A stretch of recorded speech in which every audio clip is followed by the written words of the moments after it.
हमारी तो घर की बेटी है, ऐसा तो नहीं है। इसमें अलग सब हाथ लगाने आए। हाथ लगाने आए।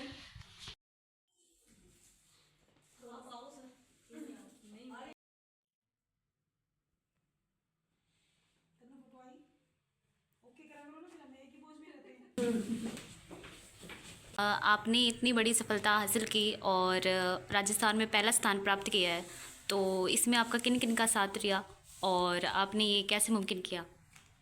सबसे पहले तो मेरे साथ में मेरे गुरुजनों का आशीर्वाद जो सबसे बड़ी मेरी सफलता में उनका सबसे बड़ा श्रेय है, सबसे बड़ा योगदान उन्हीं का है। भले वो स्कूल के टीचर्स रहे हों, कॉलेज के रहे हों, या फिर मेरे कोचिंग से जो जहाँ से मैंने कोचिंग किया वो इंस्टीट्यूट के सर रहे थे, तो सभी का बहुत ज़्यादा सहयोग था और सबसे बड़ा योगदान उन्हीं को था। मुझे फिर भी कभी कभी ऐसे लगता था कि शायद नहीं हो पाएगा, शायद मैं नहीं कर पाऊंगी, बट वो लोग बहुत ज़्यादा श्योर थे और फिर मुझे उन्हीं के भरोसे को देख करके यूँ लगता था कि नहीं, अगर ये इतना भरोसा दिखा रहे हैं तो कम से कम भी एक ऑनेस्ट एफर्ट तो बनता है इस एग्ज़ाम के लिए। और मैंने वही करा। हार्डवर्क सबसे ज़्यादा ज़रूरी है। हार्डवर्क तो इवन हर कोई करता है, बट इसमें कोई भी एग्ज़ाम अपन क्लियर करना चाह रहे हैं तो उसके लिए कंसिस्टेंसी और रेगुलरिटी बहुत ज़रूरी है। आप रोज़ाना पढ़ें, चाहे कम पढ़ें ज़्यादा पढ़ें, अपने टारगेट सेट करें, शॉर्ट टारगेट्स, लॉन्ग टारगेट्स, और उनको अचीव करें, क्योंकि और साथ साथ में टेस्ट सीरीज़ वगैरह को फॉलो करें तो डेफिनेटली सफलता मिलेगी मिलेगी। मेहनत तो है ही है, रेगुलरिटी, कंसिस्टेंसी और एक अच्छा गाइड और मेंटोर मिल पाना भी बहुत ज़रूरी है। हाँ जी, बिल्कुल राइट मैम। और आप बाकी स्टूडेंटों को क्या संदेश देना चाहोगे? मैं सबसे यही कहना चाहूँगी कि कोई भी चीज़ जो असंभव नहीं है, नामुमकिन नहीं है। सबसे पहले तो हमारे अंदर इतना कैलिबर होना चाहिए कि हम एक अच्छा सपना देख पाएँ अपने लिए, और उस सपने को अचीव करने के लिए हमारे पास में जो एक वाई होता है ना, वो बहुत ज़रूरी है कि हम वो क्यों अचीव करना चाहते हैं, हमें सबसे पहले उसके बारे में पता होना चाहिए। जब हमारे पास में वो वाई होगा कि हम क्यों अचीव करना चाह रहे हैं, तो हम खुद से ही मेहनत करेंगे, खुद से ही हम मोटिवेट होते हैं। हम ये सोचते हैं कि कहीं से बाहर से मोटिवेशन मिल जाएगा, कोई मोटिवेशनल क्लासेस, ऐसा कभी नहीं होता। इनर मोटिवेशन ही सबसे ज़्यादा ज़रूरी होता है। बाहर वाला 2 दिन रहता है, 4 दिन रहता है, लेकिन ये जर्नीज बहुत लंबी है इन एग्जाम्स की। ऑलमोस्ट 1 साल भर का तो प्रोसेस ही रहता है, प्रीलिम्स, मेंस, इंटरव्यू, और उससे पहले साल भर की हमें तैयारी भी करनी पड़ती है।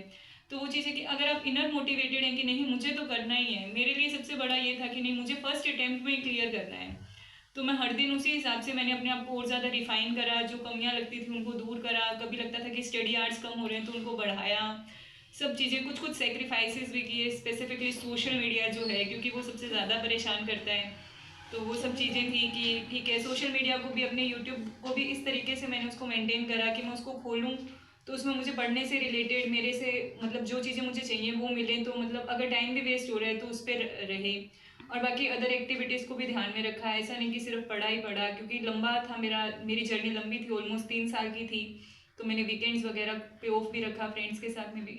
और सबसे बड़ी चीज़, कंपनी का बहुत बड़ा रोल है। आपका फ्रेंड सर्कल कैसा है ना, उस पर बहुत कुछ डिपेंड करता है। मेरे फ्रेंड सर्कल में जो हम 5-7 लोग थे जिन्होंने साथ में तैयारी करी, तो हमारा यही रहता था कि हम एक दूसरे को शॉर्ट टारगेट्स देते थे कि ठीक है इतना इतना हमें करके आना है, एक दूसरे से पूछना है। कुछ चीज़ें किसी की बेस्ट होती हैं, कुछ किसी की बेस्ट होती है, तो हम लोगों ने मिलकर के उसको क्यूमुलेटिव करा कि ठीक है तुम्हारा, तो वो चीज़ें भी बहुत बेनिफिशियल हैं। ओके, तो आप ये आज के युवा जो मतलब स्ट्रेस में हैं, तो आप उनको क्या कहना चाहोगे? देखो, इन एग्जाम्स की प्रिपरेशन करना है, किसी भी एग्जाम की आप प्रिपरेशन करते हैं, थोड़ी बहुत स्ट्रेस होना तो लाजमी है। अगर स्ट्रेस है तभी आप अच्छे से पढ़ पाएंगे, बट उस स्ट्रेस को इस कदर हावी नहीं होने दें कि आप हर समय मतलब डिप्रेशन में जा रहे हैं कि ठीक है नहीं हो सकता। एक पॉजिटिव माइंडसेट का होना बहुत ज़रूरी है। अपनी कंपनी, अपने आसपास कुछ ऐसे लोगों का होना बहुत ज़रूरी है जो आपको हर टाइम एक अच्छा मोटिवेशन दे, एक अच्छे सपोर्ट सिस्टम की तरह काम करें। मेरे केस में वो मेरी फैमिली थी, स्पेसिफिकली मेरे भैया, छोटे वाले भी और बड़े वाले भी। वो डेली कहते थे कि नहीं तू कर सकती है, तू कर लेगी, क्योंकि मोटिवेशन डाउन होना लाजमी है, क्योंकि बाहर मार्केट में इतना कुछ फैला हुआ है कि जिसे देख करके हमें लगता है कि नहीं नहीं कर सकते, नहीं हो पाएगा, बहुत सारी चीज़ें हैं। कुछ बच्चे कहते हैं कि हमारा 4th अटेम्प्ट है, 5th अटेम्प्ट है, तो उन्हें देख करके और भी ज़्यादा लगता है कि अरे कब कब से लगे पड़े हैं और हम फर्स्ट अटेम्प्ट का सपना लिए बैठे हैं। तो बहुत सारी चीज़ें हैं, लेकिन कुछ एक अच्छा मोटिवेशन हो तो आप कर सकते हैं। ठीक है राधिका बंसल जी। जैसे ज़्यादातर लोगों के माइंड में होता है कि छोटे गांव में रह करके, छोटी जगह पर रह करके आप नहीं कर पाएंगे, पर मेरा सबसे बड़ा मतलब जो मेरा वाय था ना, वो यही था कि मुझे एक छोटी सी जगह पे रह करके अपने घर से ही पढ़ाई करके और सिलेक्शन लेना है, जिससे बाकी जो अदर गर्ल्स हैं, क्योंकि यहाँ पे एजुकेशन का इतना बहुत ज़्यादा प्रचार प्रसार नहीं है, तो मेरे मन में ये था कि एक एग्जाम्पल सेट करना है कि जिससे सबको लगे कि नहीं, कोई बड़ा एग्ज़ाम देना भी मतलब एकदम नॉर्मल सी बात है। ऐसा नहीं है कि हम सोच ही नहीं सकते कि इतने बड़े एग्ज़ाम के लिए यहाँ पर रहते हुए भी। हाँ जी, तो आपको यहाँ पे ईडीएस आरोग्य में आपको सम्मानित किया गया, तो आपको कैसा फील हो रहा है यहाँ पे? सबसे पहले ईडीएस आरोग्य का बहुत बहुत तहे दिल से धन्यवाद कि उन्होंने मुझे आज यहाँ इनवाइट करा और मुझे इतना बेटरमेंट फील करवाया, इतना अच्छा मुझे उन्होंने सम्मानित करा, सम्मान दिया गया। मैं उनकी तहे दिल से शुक्रगुजार हूँ, बहुत बहुत आभारी हूँ। धन्यवाद।